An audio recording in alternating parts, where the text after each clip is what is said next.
योगेश और चिराग बचपन के यार थे। योगेश साड़ियों का कारोबारी था।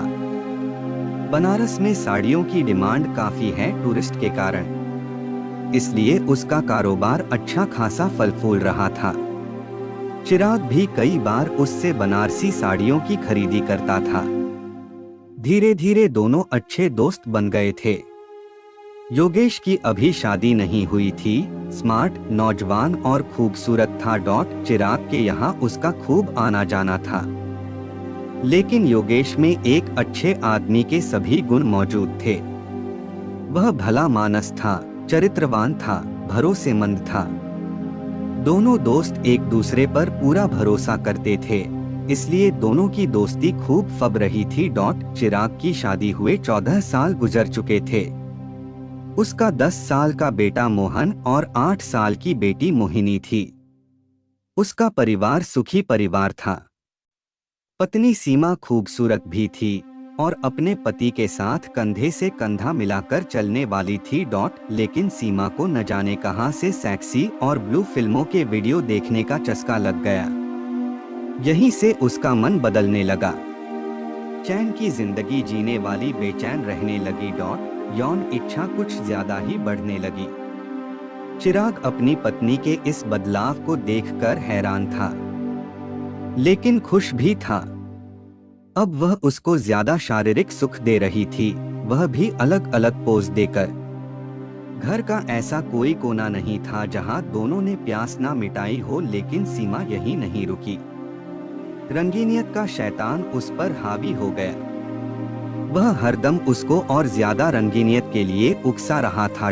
वह उससे बार बार कहता, जिंदगी में गैर मर्द से प्यार नहीं किया तो कुछ नहीं किया। सीमा का मन भी कहता कि इसमें गलत ही क्या है। जिंदगी के सूखे को खत्म किया जाए, उसमें रंगीनियत और रोमांस का रंग उड़ेला जाए, पर रोमांस किससे किया जाए?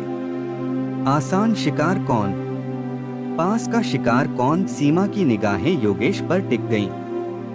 सीमा एक दिन जानबूझकर घर आए योगेश से टकराई और शर्माने का ढोंग करने लगी। योगेश ने इसे बड़े ही आम तरीके से लिया, लेकिन अपने घर जाकर सीमा भाभी से टकराने का सीन बार बार उसकी आंखों के सामने आने लगा। किसी भी बीज को खाद, पानी और धूप ठीक से मिल जाए तो उसे पनपने में देर नहीं लगती। जमीन उपजाऊ थी। एक दिन योगेश कोई काम के लिए सीमा के घर गया। योगेश ने जैसे ही दरवाजा खटखटाया, रीमा ने दरवाजा खोला। योगेश को देखकर सीमा के चेहरे पर एक सेक्सी वाली स्माइल आ गई। चिराग घर पे नहीं था। उसने योगेश को अंदर बुलाया और सोफे पर बिठाया। सीमा जब पानी का ग्लास लेने के लिए किचन की तरफ जा रही थी, तब योगेश का मन उसका मटकता बदन देखकर मचलने लगा।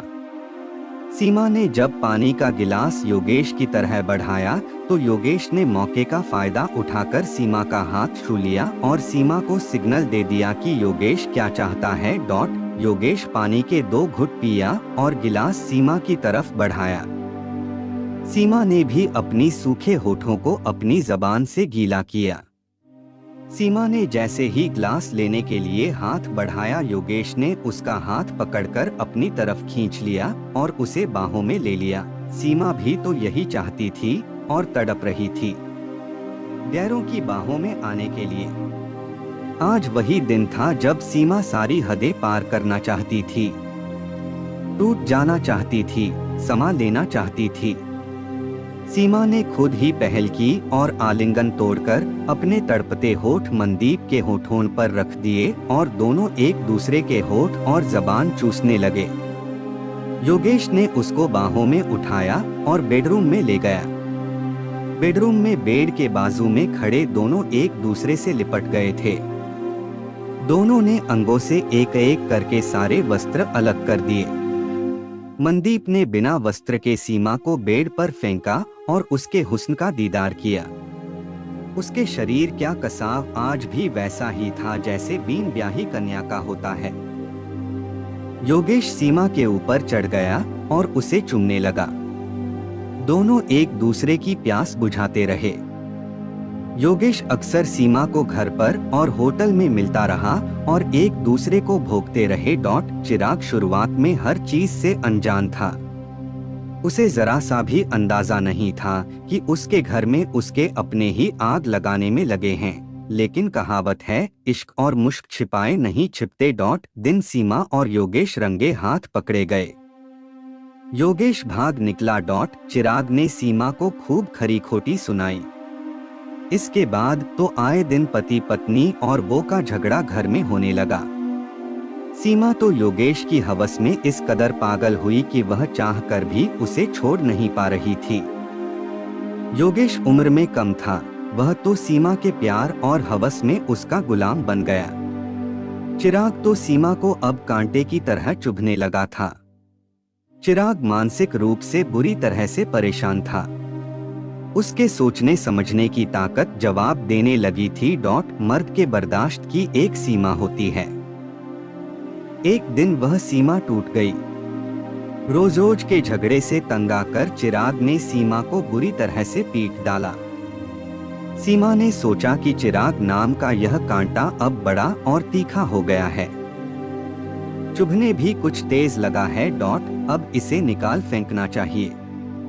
एक दिन सीमा योगेश से मिली और उससे कहा, योगेश अब और नहीं सहा जाता, बताओ तुम मुझसे शादी करने के लिए तैयार हो कि नहीं। लेकिन यह कैसे मुमकिन है भाभी, योगेश कुछ हिचकिचाया। मुमकिन है, अगर तुम मुझे अपनाना चाहते हो तो रास्ते के रोड़े को तुम्हें हटाना होगा। फिर मैं भी तुम्हारी और मेरी सारी प्रॉपर्टी भी तुम्हारी। योगेश बिजनेस को भी अच्छे से समझता था। उसे लगा कि सौदा फायदे ही फायदे का है। खूबसूरत औरत और इतनी प्रॉपर्टी, जिंदगी आराम से गुजरेगी। इश्क, हवस और पैसा तीनों ने मिलकर सीमा और योगेश की अक्ल को मार दिया था। योगेश का संबंध अपराधी सोच के हुसैन से था। अनाड़ी इंसान कहीं भी सिर मुंडा बैठता है। हुसैन ने चिराग की जान लेने के लिए 5 लाख रुपए मांगे और 4 लाख में सौदा पट गया। हुसैन जानता था यह अभी भी फायदे का सौदा है। हुसैन शातिर था।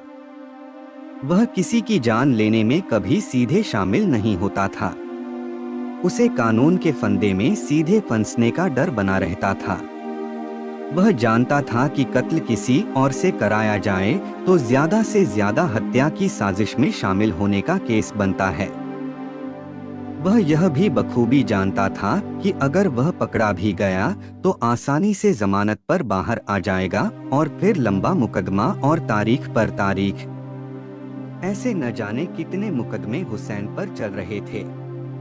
वह कानून की कमजोरी जानता था कि इन मुकदमों का फैसला उसकी इस जिंदगी में नहीं होना है। पुलिस से लेकर वकील और जज सब उसकी नजर में बिकाऊ थे, इसलिए बेखौफ अपराध करते जाओ, मुकदमे चलते रहेंगे, मुकदमों का क्या। शायद इसीलिए हुसैन ने अपने 2 पिट्ठुओं को चिराग की जान लेने के लिए तैयार किया। उन दोनों को 1.5 लाख रुपए देने का वादा किया। आधा पैसा उसने पहले ही दे दिया। वे इसे एक्सीडेंट केस बनाना चाहते थे, लेकिन कहानी की परत दर परत खुलने से वे फंसते चले गए। चिराग कई हफ्ते अस्पताल में रहा, लेकिन सीमा गिरफ्तार होने से पहले एक बार भी उसे अस्पताल में देखने के लिए नहीं गई। चिराग की बहन और बहनोई ही नगीना से आकर उसकी देखभाल करते रहे। ठीक होने के बाद भी वह कभी अपने घर नहीं गया। उसने अपनी दुकान संभाली और पास में ही किराए के मकान में रहने लगा। उसके बच्चे भी उससे मिलना नहीं चाहते थे। चिराग ने पहले ही अपनी प्रॉपर्टी सीमा के नाम कर दी थी। उसे कभी इस बात का अंदाजा भी नहीं था कि इसकी पत्नी कभी ऐसा कदम भी उठा सकती है। योगेश और सीमा की गिरफ्तारी हुई। दोनों जल्दी ही जमानत पर बाहर आ गए। मुकदमा चला, सजा हुई, लेकिन 2 साल जेल में रहकर दोनों बाहर आ गए। चिराग से तलाक लेने में सीमा को कोई दिक्कत ही नहीं हुई। योगेश सीमा और उसके बच्चों के साथ उसी मकान में सुकून भरी जिंदगी बिताने लगा। योगेश और सीमा क्या बस आज भी वैसी थी? दोनों एक दूसरे से एक दिन भी जुदा नहीं रह पाता था। कभी कभी तो दिन में 2 बार एक दूसरे में समा जाते हैं। धीरे धीरे उनकी प्यास और बढ़ रही थी। सीमा के कहने पर उन्होंने अपने एक पड़ोसी को भी इसमें शामिल कर लिया। सीमा की आग अब 2 मर्द शांत करते थे।